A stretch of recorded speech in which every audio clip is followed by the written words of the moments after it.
Reka tusomere hamwe ijambo ry'Imana tudateweje inuze abami ba kabiri rimwe yinga turabizi twese twaravyumvise ryo ku y'ubwizigirwa kandi abajane mu bami ba kabiri ndabasomere imirongo itari mike kumbure hariho abantu bari busy bashobora kumara yinga badasomye Bibiliya nda uyu munsi tubafashe gusoma imirongo itari mike. Abami ba kabiri 23 kandi abasomere guhera ku murongo w'umunani.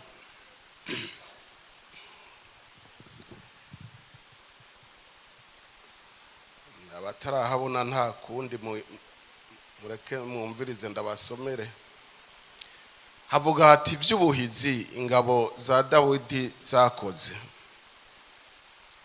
Aya niyo mazina y'abahizi Dawidi yarafise: Yoshebu Bashibeti wita Kemoni, niwe yari umukuru wa bamwe batatu, niwe yaraguriye icumu abantu 800 bahindikiraniraho umunsi umwe. Uwa kabiri kuri we mu bahizi batatu ni Eleyazari mwene Dodayi umwahohi, yari kumwe na Dawidi igihe bahangara Abafilisitiya bari bakoraniye kubarwanya. Maze Abisirayeli bahunze arahaguruka yica Abafilisitiya, ukuboko kwiwe kurateba kugwa ikinyanya kumira ku nkota. Uwo munsi horahatanga intsinzi ikomeye, abantu baraheza bagaruka kuri Eleyazari bazanywe no gukoba imibyimba. Akurikirwa na Shama mwene Ageye umuharari.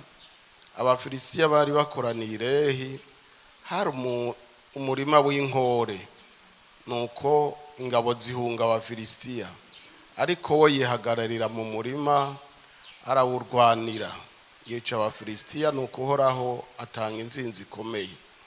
Umunsi urizina batatu muri bo, bamwe 30 b'abahizi baramanuka bajiyo Dawidi ari muri rya senga ry'Adulamu. Hari mu gihe c'imbura, kandi igitero c'Abafilisitiya gishagaje kumwonga Refayimu. Ico gihe Dawidi yari mu isenga, kandi hari insago z'Abafilisitiya i Betelehemu. Dawidi yumva kumbuye amazi yaho, aravuga ati compa nkabona uwompa ku mazi y'iriba ryo ku irembo ry'i Betelehemu nkayanywa. Maze abo bahizi batatu baca mu ngabo z'Abafilisitiya bavoma amazi muri iryo riba ryo ku irembo ry'i Betelehemu, barayazana bayaha Dawidi, ariko yanka kuyanywa, ayabyagiza imbere y'Uhoraho. Aravuga ati we Uhoraho, biragahera ko nokora njyo ndabe nywa amaraso y'abantu bahebye amagara yabo. Ico catumye yanka kuyanywa. Ivyo nivyo vyakozwe n'ababandi batatu b'abahizi. Ariko Abishayi murumuna wa Yowabu umwana wa Seruya, niwe yari umukuru wa bamwe 30, yaraguriye icuma abantu 300, arabahindikiranya, aronka izina rya rurangiranwa muri abo 30. Semen amen. Amen amen. Reka tugarukiriza ibisigaye namwe muzoheza mu byisomere. Ni muri aya majambo nagomba kongera kunganira umukozi w'Imana amaze iminsi yigisha kuvyerekeranye n'ubwizigirwa. Ubwizigirwa ni ikintu gikomeye. Ubwizigirwa n'ubuzima bw'Imana. Ubwizigirwa ni ivyiyumviro vy'Imana. Yesu ashimwe. Hari aho dusoma mu Bikorinto Dawidi ni Paulo avuga ngo ariko tweho dufise ivyiyumviro vya Kristo. Yesu nashimwe. Ivyiyumviro vyiza, ivyiyumviro vy'Imana. ubuhemu batubwiye n'ibyiyumviro by'isi biva mu isi bikomoka kuri satani. uko umunsi satani yaza kugerageza Adamu na Eva mu itongo, nta kintu kinini yakoze. Yesu ashimwe. Nta kintu kinini cyane yakoze, nta ntambara yateye. Yabivye ibyiyumviro bibi mu mutima wa Eva. Ubwo nyene acatangura guhinduka. Wanasifiwe. Nukuvuga iyo ufise ivyiyumviro bibi utangura kwiyumvira nabi, ukavuga nabi, ugakora nabi, ukabaho nabi. Mu byo batwigishije batubwiye ko ata muntu umuhemu ngo ntazoramuka. Sinzi agatereme bavuze ngaha, mwaravyumvise mwese. Yaravuze ngo mpemuke ndamuke, ngo yangu niwahemuka ntuzoramuka. Mu by'ukuri ntuzoramuka, kuko iyo wiyumvira nabi, uvuga nabi, ugakora nabi, ukabaho nabi. Wanasifiwe. Niyo yo kuyumvira gukora neza, uzosanga wakoze nabi kandi wiyumvira gukora neza.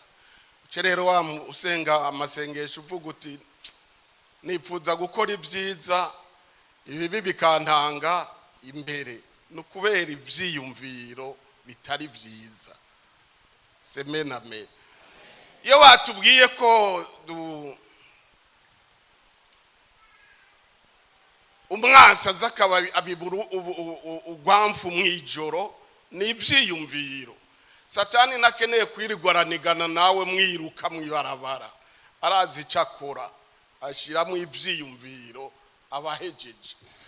Muribuka ko ariko byagendeye Eva ngo n'umugabo wiwe aho nyene baciye batangura kwiyumvira, baca batangura kubona uko batahura babona.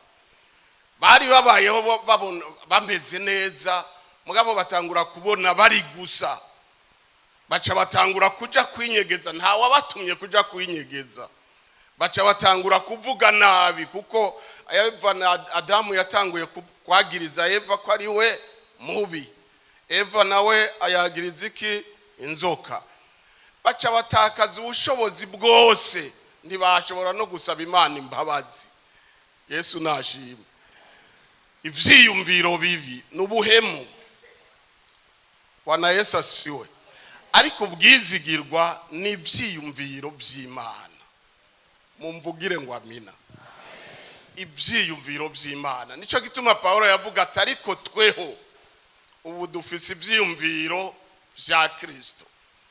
Ukeneye ibyiyumviro by'Imana, ukeneye inkomezi z'Imana, kuko ibyiyumviro n'inkomezi ico kigutuma ukora ibyo ukora.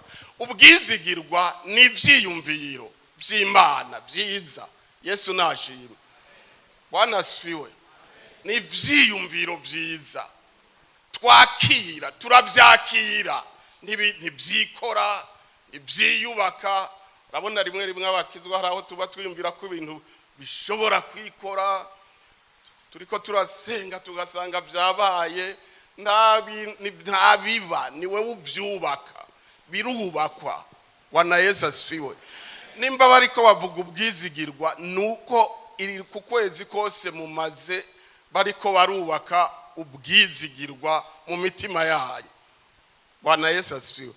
Kandi rero aho mugeza kwakira ibyiyumviro byiza, niho ibyiyumviro bibi bigeza gutakaza ikibanza muri mwebwe. Yesu ashimwe. Nico gituma mu migani havuga ngo mwana wanje ushira umutima kugutahura. Uje mu ngoro y'Imana ukaza uko ugataha gutyo, nta kiba kiriko kiraba. Yesu ashimwe.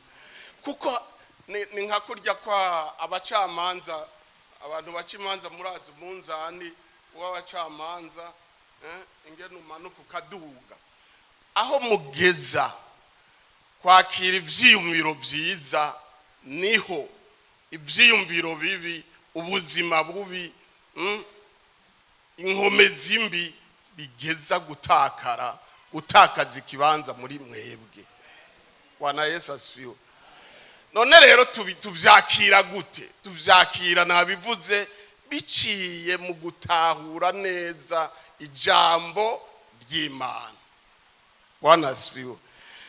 Aha rero iyo muje mumenye ikibazanye, mushira umutima kugutahura.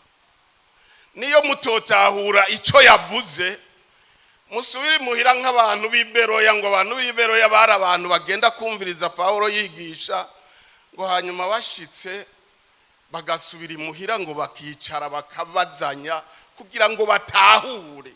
Bari bazi iryo banga ryo guhinduka. Bwana asifiwe. Duhinduka mu vyiyumviro, nico gituma mu Baroma 12 havuga ngo ntimushushanywe n'ivy'iki gihe, ariko muhinduke rwose mufise imitima misha. Yesu ashimwe. Ni ivyiyumviro rero biza, hakaba n'ibindi vyiyumviro bisohoka. Ico nico tumaze iminsi twumva, ubwizigirwa. Aho mugeza rero kuba abizigirwa, niho mugeza kugwiza n'inkomezi zibashoboza gukora ivy'Imana igomba. Bwana Yesu asifiwe. Reka ndeke kuja mu majambo menshi, ndabagarukane gusa mu byo twasomeye kuko umwanya sikirenga. Nabasomeye kumbure niho muca mubitahura kuruta uko nariko ndabivuga. Nabasomeye inkuru za Dawidi n'abahizi. Mukarahandi nabonye handitswe ngo n'abahizi ba Dawidi. Aba bahizi rero ubu buhizi buvugwa aha hanyegejwe mu iryo jambo nyene ubwizigirwa, nabizigirwa n'abahizi babizigirwa ba Dawidi. Yesu nashimwe. Kuko iyo uri umuhizi biroroshe guhemuka. Amen, amen. Iyo uri umuhizi nukuri urashobora kugira ingorane zo guhemuka. Barabitubwiye ejo bundi. Satani izina ryiwe yari Luciferi. Yari umuntu ajejwe kuzana umunezero, kunezereza ijuru ryose. Yari afise ububasha bwose. Ntiyafata ibitari nk'ibi ngo arinde kuvuza kugira ngo agire. Mu mababa yiwe gusa harimwo amanote yose abaho kugira ngo umuntu agirene anezerwe. Agize gutya gusha asanze amababa, ya manote yose ijuru ryose ryaca ritega bamwenyura nkuko mumwenyuye. Bwana asifiwe. Cyari gitangaza. Mugabo rero kuko yari umuhizi ntiyagira ubwizigirwa bukwiye, byarabugoye. Iyo uri umuhizi rero utari umwizigirwa biroroshe kuhemuka. Bwana Yesu asifiwe. Nico gituma utegerezwa kwitaho ubuhizi, utahura, kwakira ibyo vyiyumviro biva ku Mana. Reka ndabibahe gatoyi. Yesu ashimwe. Twasomye gute? Twasomye ngo Dawidi mu bisanzwe yari afise nk'abasoda hagati y'amajana 4 n'amajana 6. Hanyuma rero mugabo bavuze ngo hari abahizi ba Dawidi, harimwo abantu 30. Yari afise abo abasoda aha babuze amajana 3, ariko hari n'ahandi bavuga ko barenga. Mugabo akaba afise 30 babahizi kandi babizigirwa. Mumvugire ngo amina. Baca barasubiramwe bati muri abo 30 rero hari 3 ntagereranywa. Yesu nashimwe. Baciye baduha insiguro rero, batangura gusigura ubwo buhizi bwabaho bwari bugizene bufatiye. Bavuze ngo uwa mbere yitwa Yoshebu Bashibeti, yari umuhizi, yari n'umwizigirwa. Muvuge ngo amina. Ukuntu yari ameze byari koroha kwahemukira Dawidi, ariko ntiyabikoze. Yari umuhizi kandi w'umwizigirwa. Amen, amen. Batubwiye ngo yagize iki? Icambere batweretse ngo yahanganye n'abasoda 800. Mumvugire ngo amen. Amen, amen. Iyo ndiko mvugira muri mikrofone haraho numva umenga ntimunyumva. Wana Yesu asifiwe. Abasoda 800. Munsubiriremo muta 800. Wowe ibyo urabyiyumvira. Umugabo umwe afise icumu rimwe, kuko nibyo bagwanisha aho hambere, afise n'inkota imwe kumbure, ahangana n'abantu abasoda 800. Abo rero aba barabakomando karuhariwe, aba elite b'Abafilisitiya. Semena amen. Bara ndavyiyumvira bikansiga umuntu umwe, abasoda 800 n'amacumu 800. Uyo munsi barahaguruka baje gutera. Yari umwizigirwa kandi yari umuhizi. Bwana Yesu asifiwe. Ngo ahagararana nabo, ntiyahunga. Ntitubona abandi bari kumwe bashobora kuba barahunze, kuko mu bice bikurikira twabona ko hageze igihe bagahunga. Ariko Yoshebu uyo munsi ahagarara wenyene, agwanya abasoda 800 kuva mu gitondo gushika ku mugoroba. Muvuge ngo amina. Hageze ku mugoroba atanumwe muri abo basoda 800 b'Abanyafilisitiya yasigaye wenyene. Mumvugire ngo amina. Yoshebu yari umuhizi. Mbwira mugenza uti Yoshebu by'ukuri yari umuhizi, kandi yari umwizigirwa. Yashaka kuza gucikiraka ati ibi bya Dawidi ntitwobivamwo, yari kugenda bari kumwakiza amaboko yose. Bwana Yesu asifiwe.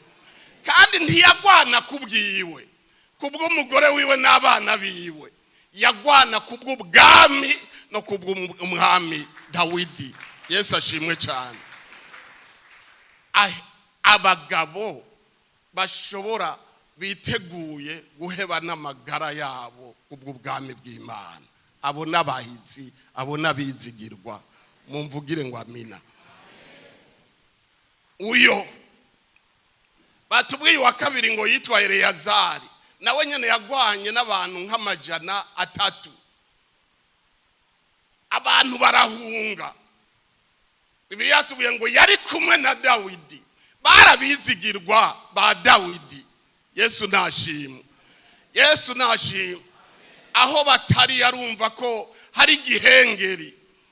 Iyo atabonye Yoshebu, ntabone Eliyazeri, ntabone Shama, 300 ngo abantu baratabaromuka barahunga bati bahungu umuntu wese namenye yaja.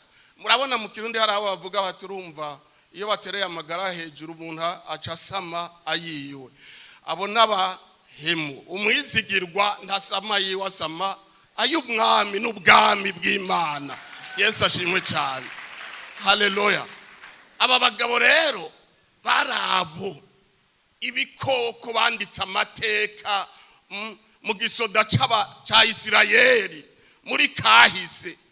Yesu nashimwe. Amazina yabo yabaye barurangiranwa.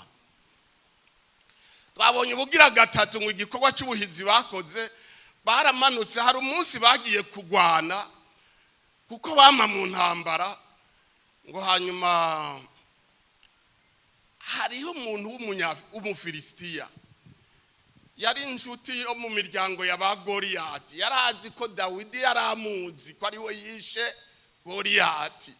Ico gihe waca mu ntambara niwe yayatumbereye, atabandi mutumbera abandi, jewe turihereza na Dawidi nihore mpore Goliyati, umuntu w'iwacu yishwe na Dawidi. Bari ku rugamba rero, urabona bene abo basoda b'abakomando, hari abakomando bari hano. Yesu ashimwe. Ntagwana kubera afise inkoho, ntibisaba inkoho kugira ngo agwane. Naho yo bafise amaboko, naho yo bafise imbugita gusa. N'abantu baba barabyigiye bakaruhariwe. umufilisitiya ngo yabonye Dawidi ahagaze hajya aca ariterera arirasa hejuru agiye kumutera inkota. Abishayi twasomye harya nawe yabibonye nkejo nawe araguruka waramubuza kwica Dawidi acarana mwica aho nyene ngo baca barifata ku mutima bati bati ntubonaga mwami itara rya Isirayeli ryari rizimye. Yesu ashimwe. Ntibari abanyenkomezi gusa, bari n'abanyabwenge, baramenye ikintu cyose n'agaciro kacyo. Amen, amen. Burya uburongozi mu ishengero ni ikintu cy'agaciro. Muvuge ngo amina. Ni ingabire y'Imana, Imana yabahaye. Haraho nahora nahura abakirisu rimwe iyo bumva bashishwe, bakumva uburongozi bwabashishwe, bakumva bohaguruka vuze A nabo bati B, ntibaba bazi icyo bavuga. Na Yesu yavuze ati nzokubita umwungere intama zigirene zisanzare. Yesu ashimwe. Yesu ashimwe. Kuko uburongozi niwo muryango w'ubuntu bw'Imana ku buzima bwanyu. Bwana Yesu ashimwe. Aba rero bari babizi batarana ntibigishijwe ikatekisimu. Bari babizi, baramubwira bati ibara ryari riguye, itara rya Isirayeli ryari rigizene rizimye. Kuva uyu munsi rero waratwigishije, warakoze. Uyu munsi uzohora usigara hariya mu isenga, utureke dukora icyo watwigishije. Bwana asifiwe. Uwo munsi rero bari bagiye mu ntambara, baca baragaruka basanga ntaguwe neza. Abizigirwa baba bafise amaso abona. Mumvugire ngo amina. Baramenya ibintu bitameze neza canke bimeze neza, hanyuma kubwo kubimenya bakabikora. Basagara babaye bati nibite, ati numva nkumbuye, ndanyotewe amazi yo kwirembo yo kwiriba i Betelehemu. Aho yavuga naho hari ingabo ibihumbi n'ibihumbi by'iki by'Abafilisitiya. No kwirembo ry'i Betelehemu hari kirindiro cy'Abafilisitiya bateye. Bibiliya yatubwiye ngo iki, ngo baca ntibamusezeye, baciye bamenya igikenewe. Mumvugire ngo amina. Baca baragenda barihererekanya, baca bambara impuzu z'urugamba. Je uko bagiye mporanda kwiyumvira n'ubu sindagutora hagati mu basoda b'Abafilisitiya, bitwariye nkeka akabido, sinzi ububido ko bwari bwaze, agasenke litre. Baca hagati yabo, atani nkoho bafise, atamacumu bafise, ko baca baba Demaska, baca babamenya. Ngo baragenda bashika no kwiriba hari kirindiro, baravoma amazi, barayagarukana, bashika bayamuha bati ngaya yamazi. Ati muvuye? Bati Betelehemu. Ati yo mwapfuye, ntimukiriho mwebwe. Ati aya mazi rero sinoyanywa, reka ndayahuhoraho kuko ni watanga ubuzima. Bwana asifiwe. Barabahizi, nsubirira muti barabahizi. Haleluya. Kandi babizigirwa, abantu bashobora guheba amagara yabo kubw'ubwami bw'Imana, abantu bashobora guheba amagara yabo kubwo kubakira Imana ubwami. Bwana asifiwe. Bwana asifiwe. Hanyuma rero aba bahizi iyo tubaravye, mwebwe ko mwabasomye mukabaraba mwanyumvise ndabivuga, mwiyumviye iki? Bwana asifiwe. Iyo tubaravye rero bica bidusubiza inyuma hirya kuraba iyo bavuye. Uwabavyaye, inkomoko y'umuntu niyo yavutse, n'uwamuvyaye uwariwe. Mumvugire ngo amina. Ubonye abahizi nk'aba, ubonye intwari nk'izi, ubonye abizigirwa bashobora kuba bizigirwa no mu bihe bikomeye cyane, uca wibaza uti mbega aba bantu bavuka kwandi, se ninde? N'umuntu wese acatangura. Muribuka igihe Dawidi yaja ku rugamba akica Goliyati, umwami yaciye abaza ngo uwo bari kumwe n'umukuru w'ingabo yitwa Yowabu, ngo aramubaza ngo mbega ngo mbega ngo ujya muhungu ni mwene ndi. Yesu ashimwe. Ibyo rero bikujyana kumenya bavuye he, bazananye he, babyawe nande, se ninde, ni bene nde. Semena amen. Kuko bukeneye kumenya uwo muntu, kuko bavuga ngo imfizi y'intama itendera nkazi. Ico ni Kirundi kandi iyo ni principe y'ubwami bw'Imana. Vugira ngo amina. Amen amen. Amen amen. Nico gituma mukwiye gushimira Imana uburongozi yabahaye, mukabuzigama, mukabusengera, ngo amubaza ati ni mwene nde, ngurazi ko naje ntamuzi. Baramutumye ku rugamba batazi ya mugabo amaze kunesha agakora bya bintu bati tubwire ujya ni mwene, genda umbarize.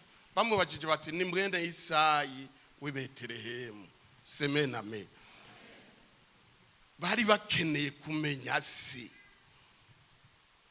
yavuyeho uyu mwana, kuko imfizi y'intama itendera nkaze, isase riva kucuma. Iyo ni imigani y'Ikirundi. Bwana asifiwe. Bwana asifiwe. Umuntu abyara uko ari. Nico gituma aba bantu bariho, nico gituma nawe ukeneye kumenya bavuye hehe. Bwana Yesu asifiwe. Amen amen. Amen amen. Mu bisanzwe igihe Dawidi yahunga Sawuli nta bamukurikiye, kandi abantu nibakurikiye umuntu hunga. Hajya niwagira ibyago ugahunga abantu, ntugire ngo hari abagenzi uzobona. Niwabona umugenzi wahunze uzoca ugira utuye n'umwizigirwa. Semena amen. Yahunze wenyine kuko yagiye aho yaciye, reka ndeke kwirigwa ndabicamwo. Mugabo ngo mu nyuma haraje abantu bacitse ku icumu, bamenya aho yaciye, bakamutiza inkota, bakamuha n'ivyo afungura. Ngo mu nyuma rero haca haza abantu bamukurikiye ba mbere. Barabahe ngo bari abantu bishwe n'amadeni. Urabona hariho umuntu afata ideni rikamunanira kuri yape, agasigara ari muhira ngo murandabira ngo naka niyaza ntimuvuge ko ari hondi. Hari n'ubuhunga ideni akava mu gihugu akangara ko byamunaniye kuririha. Aba nibo bantu bakurikiye nde Dawidi tubona.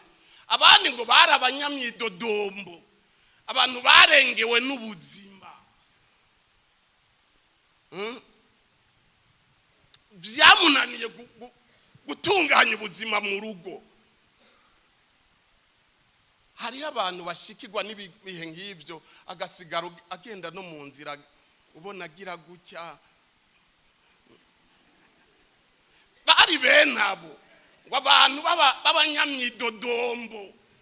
Abo bantu nibo bagize bati ntacyo tukibariye ingo zacu, ntacyo tukibaze muri societe, ntacyo tukibaze ahantu hose. None rero washa tugende dusange Dawidi hariya nugupfa no kugirane no gupfa. Nibo bamusanzeyo. Yesu ashimwe. Abiyo baza ngaha je nkeka mutari kubakira abagabo. Kumbure mwebwe mufise imitima myiza, ariko si benshi bo bakira benabo. Tagira ati turahanzwe, dukeneye ibi kubaka inuze.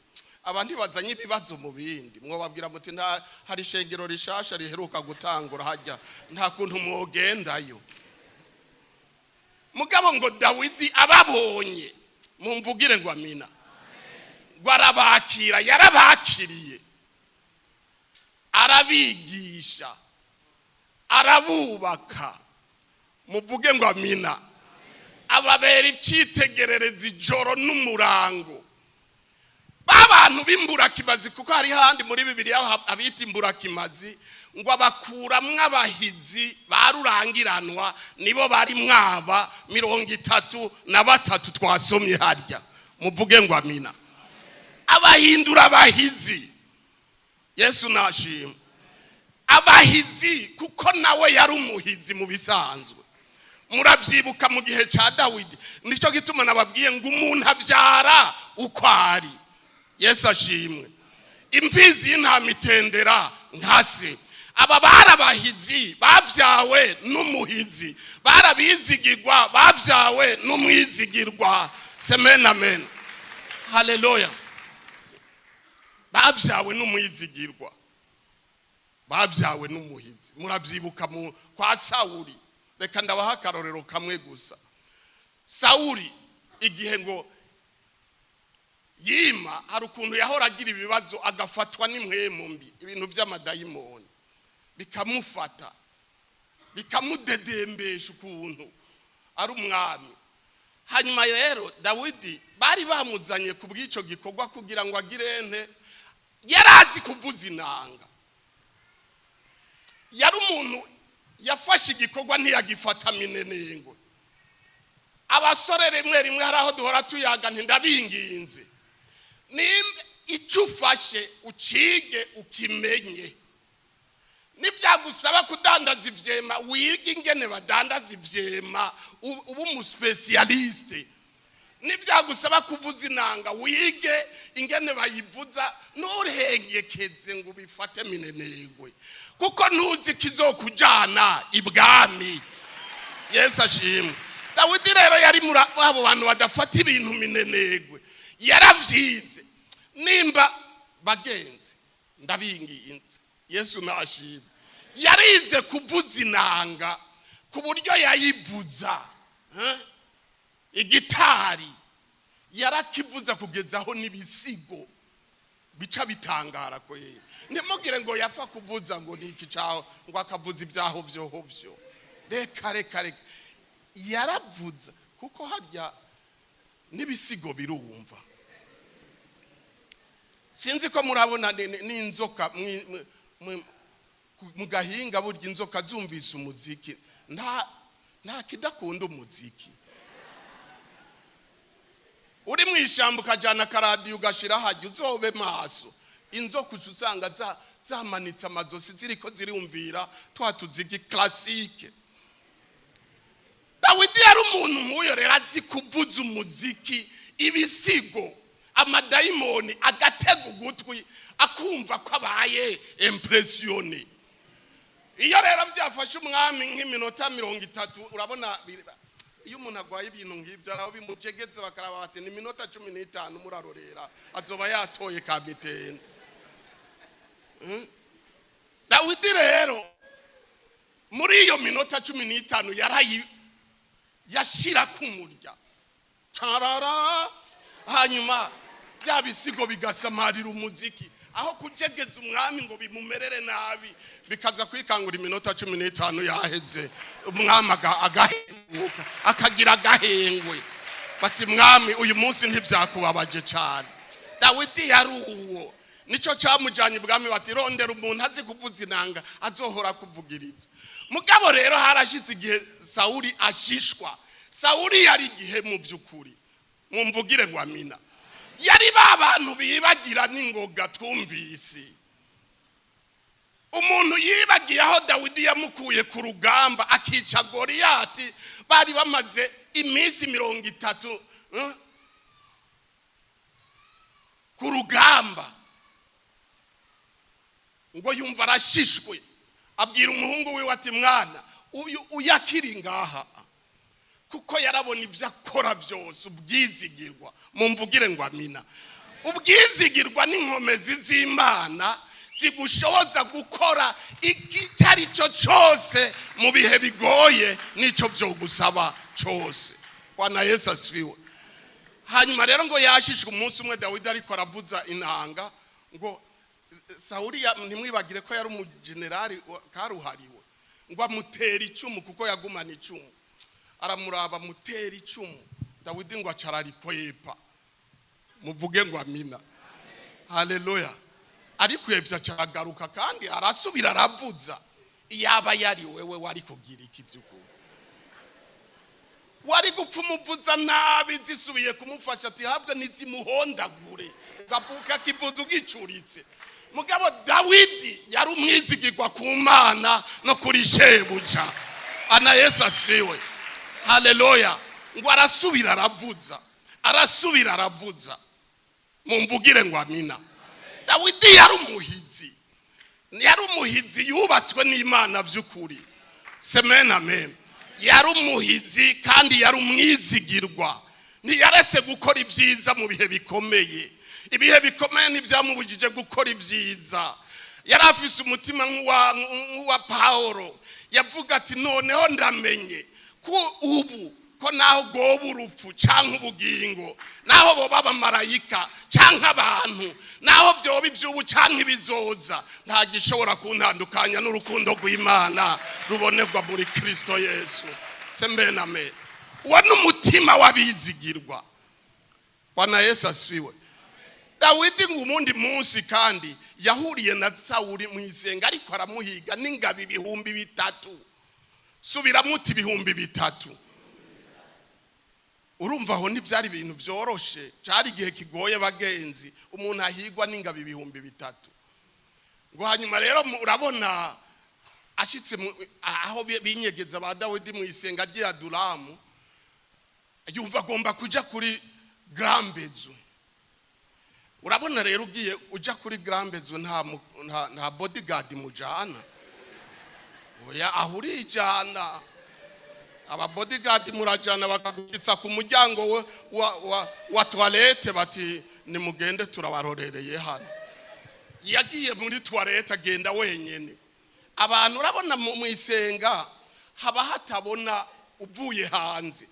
Mugaba bari mu isenga baba bakubona isenga nibibuye nindi binini bitoboye indani bingana nk'uru rusengero, abantu bakaza ingabo za Dawidi na Dawidi baraho. Acaraza kuri toilette wenyene, baca baramubona. Bamwe mu bakuru b'ingabo nkeka Saheli mu bari bagize abakuru b'ingabo ziwe baravuga ati Imana ishimwe, tuyu ni wa munsi uhoraho yari yarakubwiye ko azoshira mu maboko yawe umwasi wawe. Acara musaba ati ndagusabye muruhusha gusa ni inkota imwe gusa, n'abaraho hanze ntibamenye icyabaye, kuko bajya abantu bari abagabo bize kwica kandi bakabyiga pe, azi ahantu ashobora kugukubita ugaca wuma. Ati ni inkota imwe gusa. Dawidi ngo acaramuraba ati mwabahungu mwe, mwabahungu ba Seruya yari mushikiwe, murakomeye. Acarabanza aratenyenya, yagira ngo acamukomera amashi. Ati sinshobora gukoza ukuboko k'umuntu uhoraho yimikishije amavuta, mureke. Ngo acaragenda yegera aho Dawidi ari, akata impuzu, ibisaga by'impuzu abami bambara, akata ko gatoyi. Ngo baca baguma haraheza arisohokera. Bashitse hariya ngo acarasohoka arasemera ati mwami, aha nubona ko Imana yari yagushize mu maboko yawe, raba ku ruhande rw'iburyo ahari impuzu yawe, uraba ingene hameze. Igipande cyayo ngiki mu maboko yanje, sinari nakwishe. Abo bantu bakubwira ko ndi umugome barambeshera. Yo ngo acakogwa kati ahijyo nijwi ryawe ga mwana wanje Dawidi, ngo uranduse uransinze, muvuge ngo amina. Urabona umwizigirwa muri we haba huzuyemo inkomezi zishobora guhindura abantu babi bagahinduka abantu beza. Haleluya. Iyaba Sawuli kumure atari byanditswe cyangwa atari abagenzi babi, uyo munsi yari kwihana. Ate we mwana wanje Dawidi, ndazi kuzoruhira gutwara Isirayeli, ariko uzunyibuka uzotwarira. Uwo yari umwami bivuga. Baca baragenda. Amen amen. Dawidi yari umuhizi, umuntu adakoreshwa nabi n'ikintu icyo ari cyo cyose kibaye. Umuntu agakoreshwa nabi n'abantu bakoze ikintu urabona hari abantu umwe akoze ikintu ngo urabona ivyo dukoreye ngo nanje nyangora iki uwo si Dawidi yari umuntu ahamye yubatse bati haleluya haleluya atanyiganyizwa umwizigirwa umuntu Imana ishobora kwizigira n'abantu bagashobora kugira ante kumwizigira. Yesu nashimwe. Yari umuhizi, nico gituma aba bantu bagize amahirwe barimbura kimazi bakabana nawe bakicarana nawe. Yashoboye kububaka akabakuramwo abahizi babaye intwari, abagenero barurangiranwa bafise amateka no gushika n'uyu munsi muri Israeli. Semena amen. Semena amena. Ya baraba amasase yavuye ku cyuma. Nico gituma abagenzi bene data, Imana iri kwirabubaka. Imana igize igihe ibubaka. Sinzi ibyo uri kuracamwo. Imana iri kwirakubaka kugira ngo igukure mu buhemu, yubaka inyubako yayo y'ubwizigirwa n'ubuhizi. Bwana Yesu asifiwe. Yiyubakira abasoda. Murabona mu bwami bw'Imana rega nta gisivire kibaye. Mu bwami bw'Imana ni gisoda. Nico gituma muhora mwumva ngo atuweru wera umwami nye n'ingabo. Semena me. Iratwubaka ikatugira ingabo zishobora gukora ibyiza mu gihe abandi badashobora kubikora. Zishobora kuvuga neza abandi bariko bavuga nabi. Bwana Yesu asifiwe. Ico ni Imana iri kwirakora mu buzima bwacu. Nico gituma Imana ishaka ko mubabahizi. Ntimubabahizi gusa ngo murwane, ariko mubabahizi kugira ngo muyibyarire abandi bahizi. Kuko umuhizi abyagwa n'umuhizi. Bugira ngo amina. Nico gituma Hana dusoma muri Samueli wa 2 wa mbere ahubwo Imana muhora musoma gute ngo Hana na mukeba wiwe yitwa Penina. Ngo Hana yari umugore mwiza mugabo atabyara. Subiriramo mutatabyara. Kandi rero mu murongo wo hepfo havuga ngo Imana niyo yari yaramuzibye inda. Imana niyo ituma umuntu abyara kandi niyo ishobora gutuma utabyara. Semena me. Yego niko byanditswe. Nuhoraho yari yaramuzibye inda. Kubera iki yamuzibye inda? Yaramuzibye inda. Penina aramutuka, Imana iramuzibinda. Arasenga, Imana iranka kugurura. Kuki? Bwana Yesu asifiwe. Imana yagomba kumwubaka. Iyo bariko baraforoma abizigirwa abahizi abakomando, nta santima ibamwo. Muzobaza abakomando bagiye hariya nta mbabazi.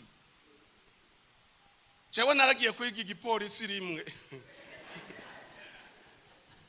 Papa wanje yari umusirikare nkibikanyohera atashe yambaye iteni n'inkoho. Hanyuma nanje numva nto yakoyera nkwiye kuba umusoda mama titu. Nkabusoda ngaho. Kuko papa yaza rimwe mu mwaka ati oya nta mukobwa ngomba kwazokubaka ngo bene uko kuntu. Ndamutoroka umunsi umwe ndagenda bavandimwe. Narakubititse ico gihe. Sinzobyibagira. Twirutse ibirometero 16. Tubiheza umuriro, numva umuriro uri kurasokoroka mu mubiri. Ndaryama numva ngira mpe bankubita inkoni nti ahantu naje yemwe nta kigongwe nake uzoyibagira. Uyo munsi twaraye mu ikambi rimwe bwakeye nashitse muhira. Nkoneka umubiri wose. Ndakigongwe iyo bariko barubaka abizigirwa babahizi, abantu bazoshobora kurara amaso abandi basinziriye, aho nta kigongwe. Imana yarazivye indahana kugira ngo imwigishe, imukore, imuhindure umwizigirwa w'umuhizi. Muvuge ngo amina. yamucishije muri Nyakazu imugira umwizigirwa, umugore w'umwizigirwa by'ukuri. Arasenga, yatanga amashikanwa kurusha n'abandi bose. Hana yasenga kurusha na Penina yabyara. Ariko Imana ngo yugaye, irazi ikiri kwirakora. Mwira mugenza waraho utirazi ikiri kwirakora. Haleluya. Harabase n'ubu bariko barasenga ngo mwami ngo wanyibagiye kweri, kugira ngo uyiprovoke wumve ko ngo yokwereka no mu nzozi ikiri kwirakora. Irazi ikiri kwirakora kandi ntibisaba ko ikikwereka, uzokibona. Bwana asifiwe. Umukobwa arateze kari mwiza, baramutuka ajya gusenga, ntiyasibye n'umunsi n'umwe. Icyo ndamukundira, yari afise mu imbuto y'ubwizigirwa muri we. Muvuge ngo amina. Yatanze amashikanwa ruta y'abandi agowe, yatanze amashikanwa ruta y'abandi atukwa. Hanyuma rero Imana ihejeje igikorwa cyayo, mumvugire ngo amina. Yamugize, urabona uwo muntu yakora byose bamutuka, yari yabaye umuhizi kweli. Aho wowe hagize agakoma gusa araho uca wumva uti no bivamwe nk'ubu. Nibuka mwene data yakunda guhimbaza umunyamurenge, yatuguriye n'amaniforome y'abaririmbyi kenshi. Umunsi umwe aragenda ikambara muri ambasade aja muri Afrika y'Epfo, bamubonye gusa aje gusaba visa bati ntayo tuguha. Arabasaba ati muyinyimira kino, nati umve ntudusiguze ntayo tuguha. Aca arasohoka hanze aragenda arasenga ati Mana ibuka ibyo nagukoreye, ibuka umutima ngufiseko, ibuka ibikorwa byawe. Aca aragaruka bati twabikubwiye wewe ntayo tuguha. Nawe aca yumva arashavuye, aca arasohoka ati are mwami urabona kuva umunanje sinzosubira kugutazira. Yahora atazira ashize amaboko sinsubira, arashabura. Wewe ntibibeze uko mugabo, wewe ugereye mugabo. Hana kuva ku ntango imyaka byamaze ntayo nzi, mugabo yarinze ashika ku mpera ngo agikorera Imana, akiduga gusenga, agitanga amashikanwa yiwe. Yari umwizigirwa. Semena amen. Imana imaze kumwubaka yugurura inda yiwe uyo munsi, acabyara Samweli. Mumvugire ngo amina. Samweli yatanguye kumva Imana agifise imyaka 10, bamujanye kwa Eli, atumva ibyo ari byo, akira kayoya, akira umwana, akira gasoresore. Yesu nashimwe. Kubera iki? Yari umuhizi, yabyawe n'umuhizi, kuko umuhizi abyara umuhizi. Mumvugire ngo amina. Umwizigirwa abyara umwizigirwa. Nico gituma Imana igomba kububaka, igomba kubakomeza.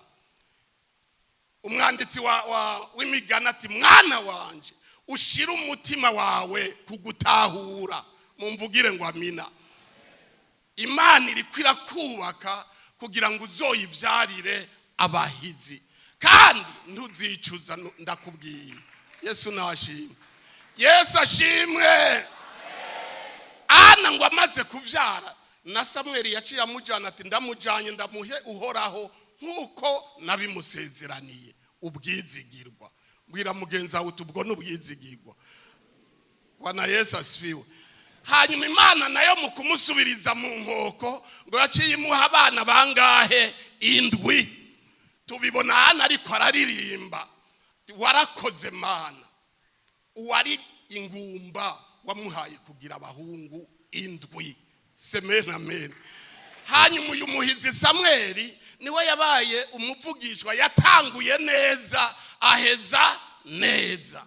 Abandi baragwa, abandi baratsitara, abandi baragira ibiki, ariko Samweli no ku munsi wa nyuma yahamagaye ishengero nk'iri, arababwira ati ndi hano nimunyagirize. Hari uwo naririye igiturire batoya, hari uwo nagiriye nabi bateka.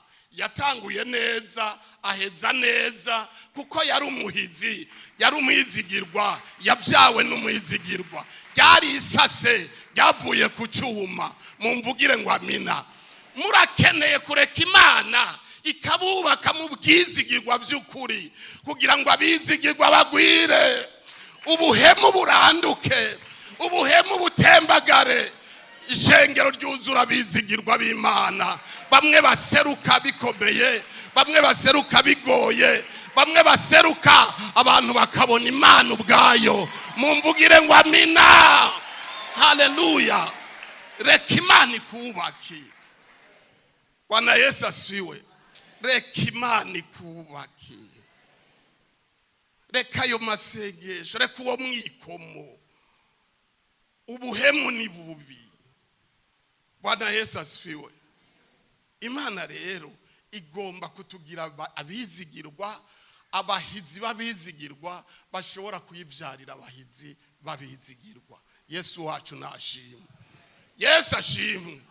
Nico gituma mu gihe cya Yesu yaranezerwa, yavuga ngo jewe ndi mwene Dawidi.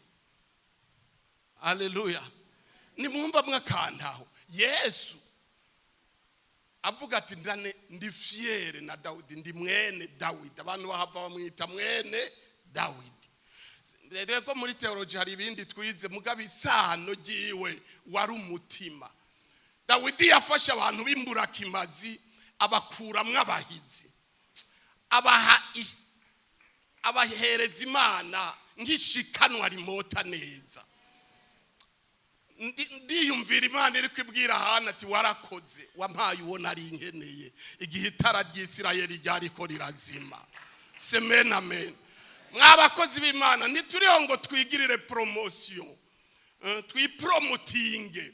Turihe kugira ngo Imana itwubake dushobore kuyibyarira abahizi, tuzoyihaba abikeneye. Bwana Yesu asifiwe. Ishikanwa rimota neza, nimuzoyibyarira abataribo. Mumvugire ngo amina. Haleluya. Nimuzoyibyarira ibihemu, muze muyibyarire abizigirwa. Bwana Yesu asifiwe. Haleluya. Dawidi nico yari, akavuga ati ndi mwene Dawidi. Uwo ni Yesu.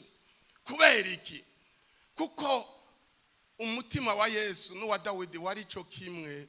Na Yesu igihe yaza mwisi, reka ndababwire abantu b'Imana, ntiyatoye abantu bakomeye, yatoye abantu bo hasi.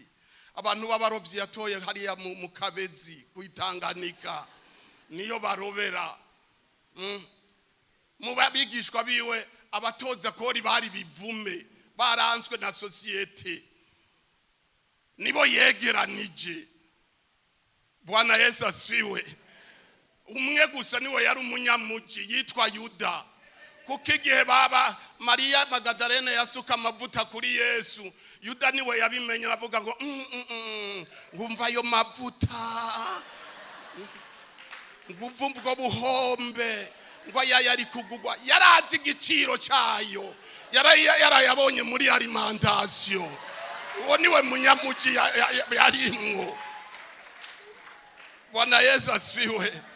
Yesu rero abo nibo yiyegeranirije. Muvuge ngo amina. Arabegeranya nawe nyene arabubaka ijoro n'umurango. Mu myaka 3 yari yamaze kubahindura abizigirwa. Muvuge ngo amina. Yari yamaze kubakura mu buhemu bwose, yari yamaze kubuzuza mu bwizigirwa ku rwego rwo hejuru. Abantu babaraba basigara batangara. Acarigira abagabo 12 bashoboye kunyiganyiza Isirayeli yose. Mumvugire ngo amina. Bangahe? 12. Mwebwe muri ibihumbi. Muvuge ngo amina. 12 baranyiganyigije idini ry'Abayuda, bararisambura. Atankoho bafise, atabuhiri bafise, atambugita bafise, bakoresheje ubwizigirwa. Paulo yavuze ngo ibigwanishwa by'intambara yacu birahambaye, birashobora gushingura karimbi kigishizwe hejuru, cyashiriwe kugwanya Imana. Yesu nashimwe. 12 abayuda barabura ayo bacira n'ayo bamira, isengero ryabo rirashwanyuka. Mumvugire ngo amina.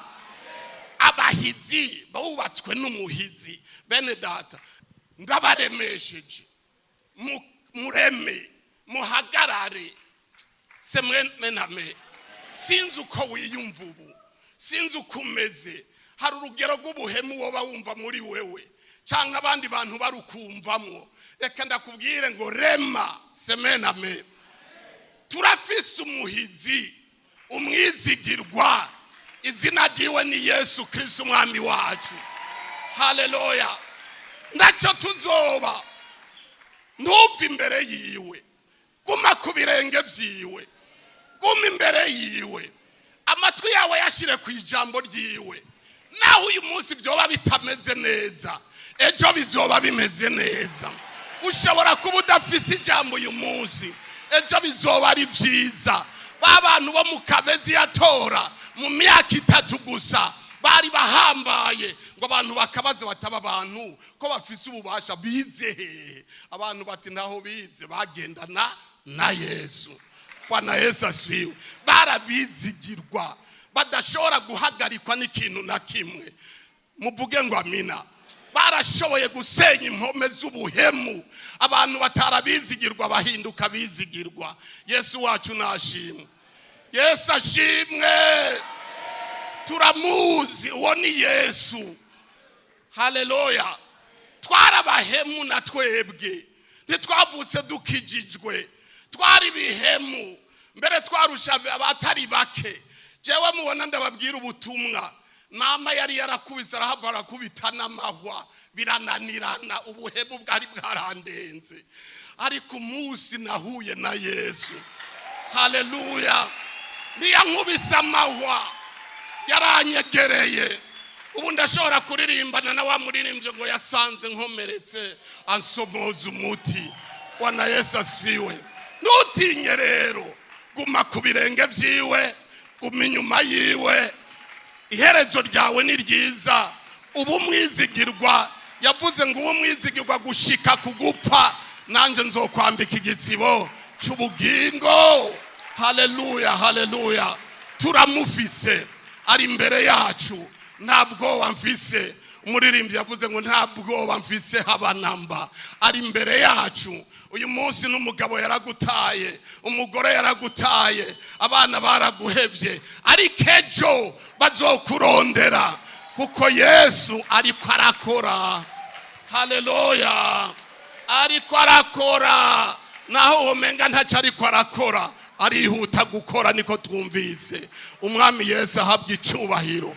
Zigama ubwizigirwa bwawe, uzigama ubwizigirwa umaze kuronka, wumire kucufise uco waronse. Imana igomba kuyivyarira abandi bahizi, nabo bazoyivyarira abandi, maze tukubakira Imana ubwami bw'ibihe bitazoshira. Imana yo mu ijuru nibahezagire. Haleluya.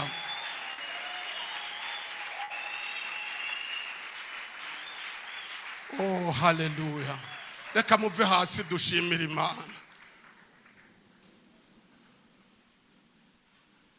Yasanze nkomere hansomozu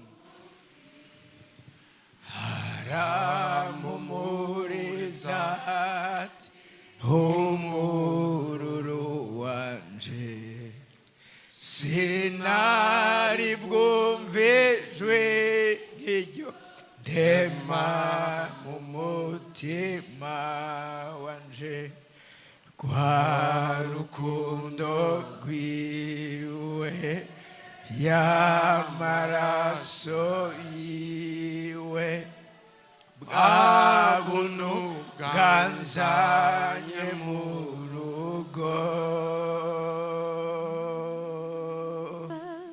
mburuko mbivuga ntangaye.